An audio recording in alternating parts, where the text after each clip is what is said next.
हरिः ॐ। आशुः शिशानो वरेखभो न भीमो घनाघनः क्षोभणश्चरेखणीनाम् सङ्क्रन्दनो निमिष एकवीरः शतगुं सेना अजयत्साकमिन्द्रः सङ्क्रन्दनेन निमिषेण जिष्णुना जुत्कारेण दुश्चवनेन धृष्णुना तदिन्द्रेण जयत तत्सहध्वञ्जुधो नर इखुहस्ते न वृषणा स इखुहस्तैः स निखङ्गिभिर्वशी सग्गुसरष्टा स युध इन्द्रो गणेन सग्गुं सृष्टजित्सो मपाबाहुषर्ध्युग्रधन्वा प्रतिहिताभिरस्ता बृहस्पते परिदीया रथेन रक्षोहामितरा अपबाधमानः प्रभञ्जन्सेनाः परमृणो जुधा जयन्नस्माकमेध्यविता रथानाम् बलविज्ञायस्थवीरः परवीरः सहस्वान्वाजी सहमान उग्रः अभिवीरो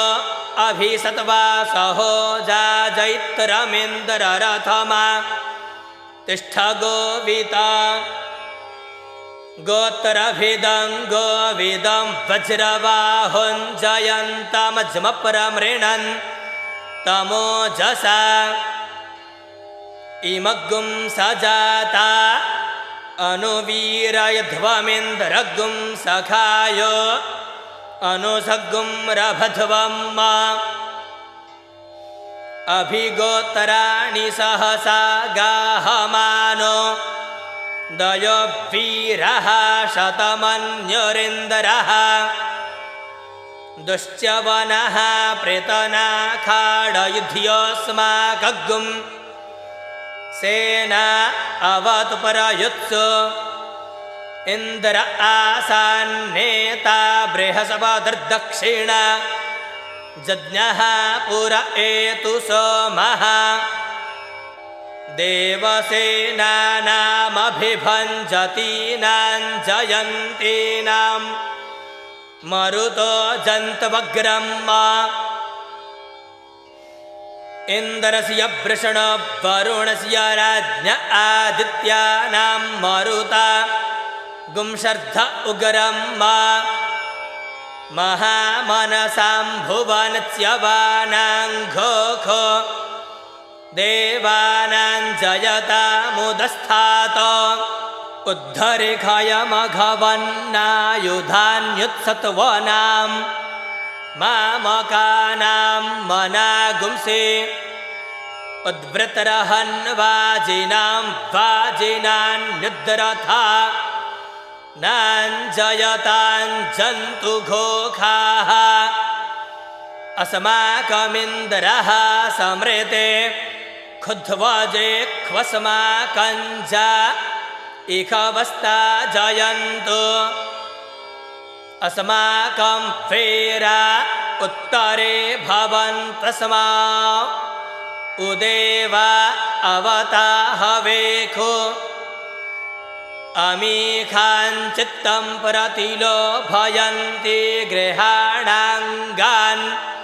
न्यपवे परेः अभिपरेः निर्दह हृत्सुशोकैरन्धेन मितरास्तमसा सचन्ताम् अवसृष्टा परापतशरभ्ये ब्रह्मसगुंसिते गच्छामित्रान् प्रपद्य स्वमा मीखाङ्कञ्चनोच्छिखः